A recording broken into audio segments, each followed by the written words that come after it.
اعوذ باللہ من الشیطان اللعین الرجیم بسم اللہ الرحمن الرحیم اللہم صلی علی محمد وآل محمد۔ ذوالفقار ٹی وی لندن کی رمضان المبارک کی خصوصی ٹرانسمیشن کا یہ پروگرام سقائی جو روزانہ آپ شب رات 11 سے اور 12 بجے کے درمیان ملاحظہ کرتے ہیں، اور ہماری کوشش یہ ہے کہ ہم اس پروگرام کو مزید بہتر سے بہتر کریں۔ اس بارے میں آپ کی تجاویز بھی ہمیں موصول ہو رہی ہیں اور پوری دنیا سے ہمیں اس کا فیڈ بیک مل رہا ہے۔ آپ لوگوں کا بہت شکریہ، پسند بھی کر رہے ہیں اور اگر کوئی تنقید بھی کر رہے ہیں تو بالکل صحیح ہے، ہم کوشش کریں گے کہ ہم اس کا جواب آپ کو اس پروگرام کے دوران ہی دیں۔ آج ہمارے ساتھ عالم دین بہت ہی ابھرتے ہوئے جواں سال جناب مولانا علی عدنان زیدی صاحب ہیں، جو آپ سے گفتگو کریں گے، اور منقبت کے لیے ہمارے ساتھ جو پہلے بھی ہمارے ساتھ تھے، ماشاءاللہ بہت ہی عمدہ آواز کے مالک، بہت ہی پرسوز آواز کے مالک محترم جناب صفدر عباس زیدی صاحب بھی موجود ہیں۔ پروگرام کا آغاز سلام کے چند الفاظ سے میں کروں گا، اس کے بعد پھر مولانا سے گفتگو کریں گے۔ بآواز بلند سب مل کے صلوات پڑھ دیجئے محمد وآل محمد پر۔ اللہم صلی علی محمد وآل محمد۔ سلام کے چند اشعار ہدیہ سنا۔ مانوس ہوں اتنا جو میں کربل کی زمین سے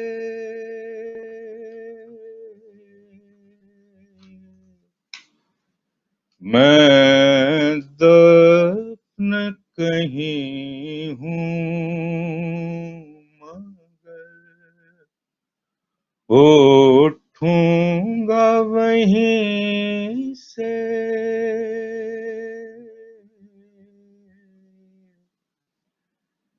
کربل سے نجف تک ہو سفر آخری میرا، کربل سے نجف تک ہو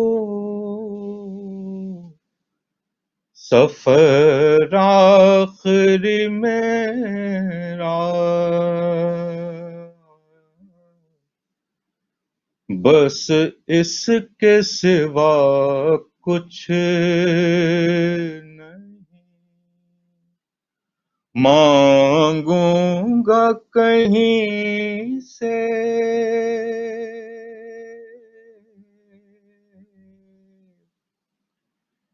یکتا ہے فقط احمد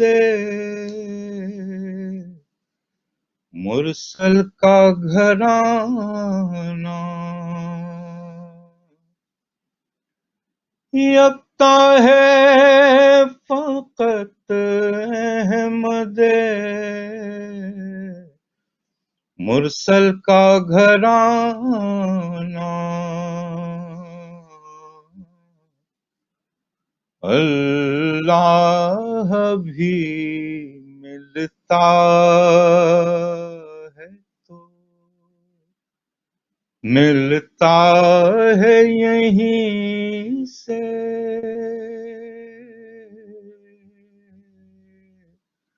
اللہ بھی ملتا ہے تو ملتا ہے یہیں سے۔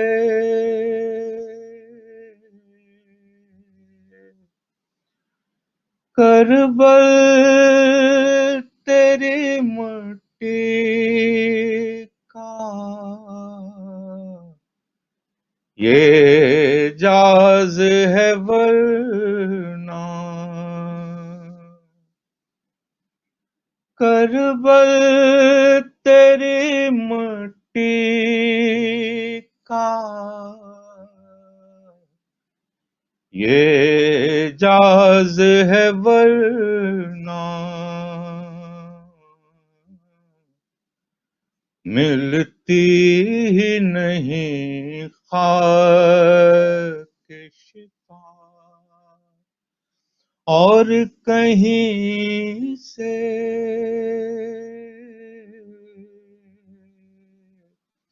ملتی ہی نہیں خاک شفا، اور کہیں سے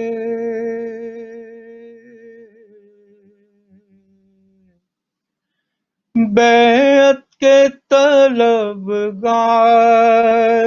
کو یہ یاد رہے گا، بیعت کے طلبگار کو یہ یاد رہے گا، زندہ ہے حسین بن علی، ایک نہیں سے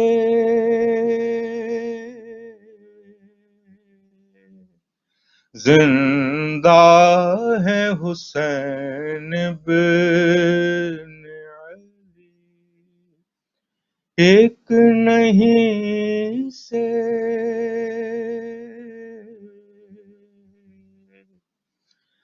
تیروں کے مسلح پر تیرا سجدہ آخر، تیروں کے مسلح پر تیرا سجدہ آخر، ہوتا ہے عیاں روز نمازی کی جبیں سے،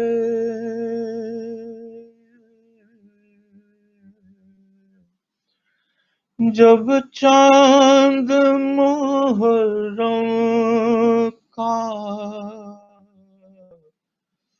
نکلتا ہے سرے شام، ایک ہوک سی اٹھتی ہے حسن قلب زمین سے،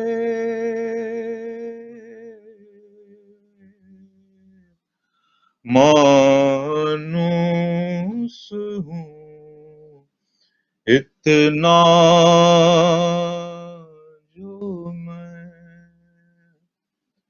کربل کی زمین سے،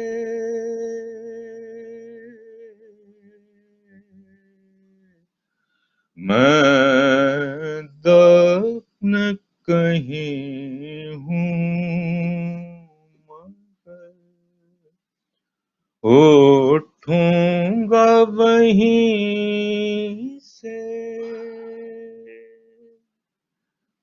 درود بر محمد و آل محمد، اللہم صلی علی محمد و آل محمد۔ جی مولانا علی عدنان زیدی صاحب تشریف رکھتے ہیں ہمارے ساتھ۔ جی عدنان مولانا، آپ کو آواز آ رہی ہے؟ مولانا عدنان زیدی۔ جی آواز آ رہی ہے۔ جی مولانا، آپ سے پہلے تو میں یہ ذرا تعارف کرا دوں، جواں سال خطیب ہیں کراچی کے، ماشاءاللہ ابھرتے ہوئے بہت تیزی سے انہوں نے اپنا مقام بنایا مجالس میں، اور بہت اس وقت مصروف خطیب ہیں۔ ہم پہلے تو ان کا شکریہ بہت ادا کرتے ہیں کہ انہوں نے ہمارے لیے خاص وقت نکالا، کیونکہ یہ کئی چینلز پہ بھی ابھی تھے، آج ٹی وی پر، پھر سچ ٹی وی پر، لیکن یہ میرے کہنے پر ان کی بڑی محبت ہے کہ انہوں نے وقت دیا. مولانا السلام علیکم. وعلیکم السلام ورحمۃ اللہ وبرکاتہ. جی آپ کا میں نے شکریہ ادا کیا کہ آپ نے بڑے مصروف وقت میں سے ہمیں چند لمحے یہ عنایت کیے. آپ خیریت سے ہیں؟ پہلے یہ بتائیے. اعوذ باللہ من الشیطان الرجیم، بسم اللہ الرحمن الرحیم. ان اللہ وملائکتہ یصلون علی النبی یا ایھا الذین آمنوا صلوا علیہ وسلموا تسلیما. اللہم صل علی محمد وعلی محمد وعجل فرجہم. جی اسد بھائی الحمدللہ میں بالکل خیریت سے ہوں اور آپ کی خیریت بھی نیک مطلوب چاہتا ہوں. ماشاءاللہ سے آپ نے اس ماہ رمضان المبارک میں اس پروگرام کو شروع کیا، ذوالفقار ٹی وی، اور آپ اور خاص طور پر آپ نے جس طرح سے پاکستان کا مایہ ناز نام اسد جہاں جو کسی تعارف کا محتاج نہیں، جو ہر وقت ذکر محمد و آل محمد علیہ الصلوۃ والسلام میں مصروف رہتے ہیں، مشغول رہتے ہیں، اور جو قرآن کی آیت ہے قل لا اسألکم علیہ اجرا الا المودۃ فی القربى، یقینی طور پر آپ اس کی ایک مثال ہے. ماشاءاللہ سے میں بالکل خیریت سے ہوں الحمدللہ، اور جو ذکر محمد و آل محمد کرتا ہے وہ خیریت سے ہوتا ہے، اور کیونکہ ہم یزیدیت سے بھی دور ہیں اور حسینیت سے قریب ہیں. سبحان اللہ سبحان اللہ مولانا، بہت عمدہ. اور آپ نے بہرحال مجھے بھی اپنے حیثیت سے سراہا، بہت آپ کا شکریہ. پہلے تو یہ فرمائیے کہ یہ اس وقت ہم رمضان المبارک کے جو دوسرے عشرے میں عشرہ مغفرت کہلاتا ہے اس میں داخل ہو گئے. اس حوالے سے کیا پیغام آپ دیں گے؟ جو مغفرت، یہ بتائیے پہلے کہ مغفرت تو اللہ کی سارا سال ہے، تو یہ کیا ان 10 دنوں میں جو مغفرت عشرہ مغفرت کہلاتا ہے تو یہ مغفرت خاص ہو جاتی ہے کچھ؟ جی بالکل، اس میں ایسا ہے کہ یہ ماہ رمضان المبارک جو ہے ویسے بھی یہ مغفرت کا مہینہ ہے اور یہ عشرہ بھی مغفرت کا ہے. اللہ تعالیٰ نے یہ ارشاد فرمایا ہے کہ یہ رمضان المبارک کا مہینہ، ویسے تو ہر مہینہ اللہ تعالیٰ کے مہینوں سے منسوب ہے کیونکہ اللہ تعالیٰ غفور بھی ہے، رحیم بھی ہے، اور سب سے بڑے ان اللہ علی کل شیء قدیر، وہ ہر چیز پر قادر ہے. لیکن اللہ تعالیٰ نے اس ماہ مبارک کے رمضان میں یہ جو بات کہی ہے کہ یہ مغفرت کا مہینہ ہے، اور آپ کا سوال بہت خوبصورت سوال ہے آپ کا کہ یہ مغفرت کا مہینہ کیسے ہے. تو یہاں پر میں اپنے مولا کا، حضرت علی ابن ابی طالب اللہم صلی علی محمد وعلی محمد، مولا کا وہ ذکر آپ کے سامنے پیش کرنا چاہوں گا کہ جب مولا نے فرمایا کہ یہ اللہ تعالیٰ کا مہینہ مغفرت کا مہینہ ہے اور یہ عشرہ مغفرت کا عشرہ ہے، اور ساتھ میں مولا نے یہ فرمایا کہ بد نصیب ہے وہ انسان جو ماہ رمضان المبارک میں اپنے آپ کو بخشوا نہ سکا. اس مسلمان کے پاس فقط عرفات کا میدان ہے کہ اس عرفات کے میدان میں وہ اپنی بخشش کروا سکے. تو ابھی ہمیں تو نہیں معلوم کہ ہم عرفات کے میدان میں پہنچ سکتے ہیں یا نہیں پہنچ سکتے. ہم تو اتنا جانتے ہیں کہ ہم ماہ مقدس رمضان المبارک میں موجود ہیں، تو کیوں نہ خدا کی ان رحمتوں کو سمیٹ لیں، کیوں نہ خدا کی ان برکتوں کو سمیٹ لیں، کیوں نہ خدا کے ان فضائل کو سمیٹ لیں، کیوں نہ خدا کے اس قرآن کو سمیٹ لیں، کیوں نہ قرآن اور اہل بیت علیہ السلام کو سمیٹ کر ان دونوں ہاتھوں کو خدا کی بارگاہ میں بلند کر کے ایک بات کریں کہ یا اللہ تو رحمان بھی ہے، تو رحیم بھی ہے، یا اللہ تو معاف کرنے والا بھی ہے، یا اللہ تو ہماری شہ رگ سے زیادہ قریب ہے، یا اللہ ہم اس ماہ مقدس رمضان میں روزے جیسی عظیم عبادت کو سر انجام دے رہے ہیں، اور یا الہی یہ تو وہ مہینہ ہے کہ جس میں اگر میں قرآن مجید کی ایک آیے مبارک پڑھتا ہوں تو مجھے پورے قرآن کا ثواب ملتا ہے. یا الہی یہ ماہ رمضان المبارک تو پورا پیکج ہے. اے یا الہی، اے محبت کرنے والے، اے میرے رب کہ جس نے آسمان کو خلق کیا، جس نے زمین کو خلق کیا، جس نے پہاڑوں کو خلق کیا، اور سب سے بڑھ کر اس نے اس بہترین خدائی کو خلق کیا، میں دونوں ہاتھوں کو بلند کر کے اللہ سے یہ دعا مانگتا ہوں کہ یا اللہ میرے روزوں میں اگر کوئی نقص رہ گیا ہے تو اس کو معاف کر دے اور مجھے مغفرت کر دے، میرے مرحومین کی مغفرت کر دے. جی جزاک اللہ، بہت عمدہ آپ نے یہ مغفرت کے حوالے سے بیان کیا. اور آج کل ظاہری بات ہے آپ مصروف ہیں، مجالس میں بھی، سارے ثواب کی مجالس میں بھی کئی آپ سے ملاقاتیں رہتی ہیں.